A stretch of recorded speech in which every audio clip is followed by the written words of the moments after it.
അപ്പോൾ മൂലാധാരം എന്ന് പറയുമ്പോൾ 4 ഇതളുകളോട് കൂടിയ ഒരു ചക്ര എന്നാ പറയാ അല്ലേ?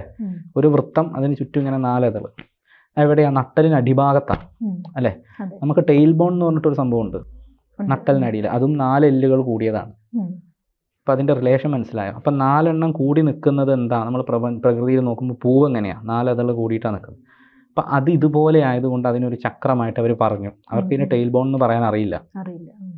പിന്നെ നമ്മുടെ അഗ്നിമണ്ഡലം എന്ന് പറഞ്ഞിട്ട് നമ്മുടെ വയറിൻ്റെ ഈ ഭാഗത്തിനാണ് അഗ്നിമണ്ഡലം എന്ന് പറയുക. അപ്പം നമ്മൾ ഒരാളെ വയറ്റിനകത്ത് ഹൈഡ്രോക്ലോറിക് ആസിഡ് ഒക്കെ ഉണ്ടല്ലോ, നമ്മളെ ദഹനം സഹായിക്കുന്നത്. നമ്മളിപ്പോൾ ഒരാളെ ഭയങ്കര ശക്തിയിലൊക്കെ കത്തിയ കൊണ്ടൊക്കെ കുത്തിക്കഴിഞ്ഞാൽ നമ്മുടെ കൈയൊക്കെ പൊള്ളും ഈ സാധനം പുറത്തേക്കായാൽ. അപ്പം ഇത് അഗ്നി സ്വഭാവമുള്ളതാണ്. അപ്പം ഇതിനെ ഈ ഭാഗത്തിനെ നമ്മൾ അഗ്നിമണ്ഡലം എന്ന് പറയും. പിന്നെ നമ്മുടെ ഇവിടുന്ന് നട്ടലിന് ഇവിടുന്ന് L1 to L1 അല്ലേ ഇവിടെ നമ്മളിങ്ങോട്ട് എണ്ണിക്കഴിഞ്ഞാൽ 10 എല്ലുകൾ കൂടിയിട്ട് ഉള്ളതാണ്. അപ്പോൾ ഈ അഗ്നിമണ്ഡലത്തിന് 10 ഇതളുകളോട് കൂടിയ ഒരു താമരയാന്ന് പറയും. പിന്നെ മൂലാധാരത്തിൻ്റെ അതിദേവത ഗണപതിയാന്ന് പറയും. നമ്മുടെ ഇവിടുത്തെ ഈ 2 എല്ലുകളും ആ ടെയിൽ ബോണും നോക്കിയാൽ ശരിക്കും ഗണപതിയുടെ മുഖം പോലെ തോന്നും. ഒരു ആനയുടെ ചെവിയും ഒരു എല്ലും പോലെ തോന്നില്ലേ?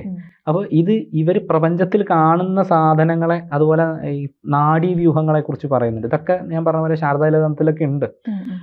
പത്മദണ്ഡി, താമരയുടെ തണ്ട് പോലത്തെ നാഡീവ്യൂഹങ്ങളെ കുറിച്ച് പറയുന്നത്. നമ്മുടെ ആർട്ടറീസ് ഒക്കെ അങ്ങനെയല്ലേ, തടിച്ചിട്ടാണ്, താമരയുടെ തണ്ട് പോലെ കിടക്കും. പിന്നെ നമ്മൾ സഹസ്രദള പത്മം എന്ന് പറയുമ്പോൾ അത് ശരിക്കും ബ്രെയിൻ തന്നെയാണ്. ബ്രെയിനകത്ത് കോടാനുകോടി ന്യൂറോൺസ് ഉണ്ട്. അതൊരു ഫ്ലൂയിഡിനകത്ത് കിടക്കുന്നു. അതിന് താഴേക്ക് ഒരു ചെറിയ ഇതുപോലെ നമ്മൾ ഇതിനകത്തേക്ക് സ്പൈനിലേക്ക് കണക്ട് ചെയ്തിട്ടൊരു ഇതുണ്ട്, അതിലൂടെ ആ ഫ്ലൂയിഡ് ഇറങ്ങും എന്നൊക്കെ ഉണ്ടല്ലോ. ഇത് തന്നെയാണ് നമ്മൾ സഹസ്രദളം. ഒരു വലിയൊരു താമരയാണ്, കോടാനുകോടി ഇതളുകൾ, ആയിരക്കണക്കിനെന്നാണ് പറയുന്നത്. 1000 ഇതളുകളല്ല, ആയിരക്കണക്കിന് ഇതളുകളോട് കൂടിയ ഒരു താമരയാണ്. അത് സഹസ്രദളത്തിൽ നിന്നിട്ട് അത് താഴേക്ക് കണക്റ്റ് ആവുന്നു എന്ന് പറയുന്നത്. അപ്പം ഇത് കോറിലേഷനാണ്.